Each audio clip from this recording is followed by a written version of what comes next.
Today is day 5 of being on my own with the kids. I've identified one part of my day that is consistently difficult. I'm talking about the bus drop-off and pickup. Now, when I try to take the kids to the bus in the morning, they like to run off in different directions and run up these big snow hills that we have in the neighborhood, and I can't seem to chase them fast enough, and if they go in different directions, they know that I can't catch them both. So I'm reduced to standing on the sidewalk trying to coax them down off the hill, trying to tell them that they need to go to school, the bus is coming, the bus is coming, the bus is coming. And they just don't listen to me, and they continue to go in different directions, knowing that divide and conquer, there's nothing I can do. So I just kind of have to look both ways and think, where are you, where are you, where are you? Please come down, please come down, please come down, basically begging them. And so what ends up happening is I get very frustrated and I end up raising my voice because I just kind of lose my patience. And today I was talking to my wife on the phone and I said, someday down the road, the kids are going to come to you, or perhaps they're going to bring this up in a therapy session. They're going to say, remember when we were little when Dad would just lose his mind? You know, he really seemed like a bit of a maniac, and it was really embarrassing. So that's the morning bus drop off. Now on the way home today, my son decided that rather than cross the street at the crosswalk, he was going to run up the sidewalk and cross the street somewhere else without us. And of course, I've got my daughter with me and I can't catch up to him. I couldn't drag her or pick her up and get him fast enough. So this goes on. Eventually I get control of the situation, but then at one point my daughter runs full into my son, knocking him over. He was lying down and crying and wanting to make sure that everybody knew that he was hurt. I went over and I held him and I comforted him and I made sure he was okay. Then he refused to get off the sidewalk.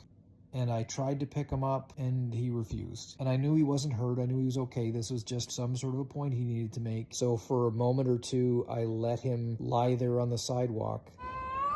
Austin, please, please, please come. So, I'm not crazy about the bus drop off and pick up.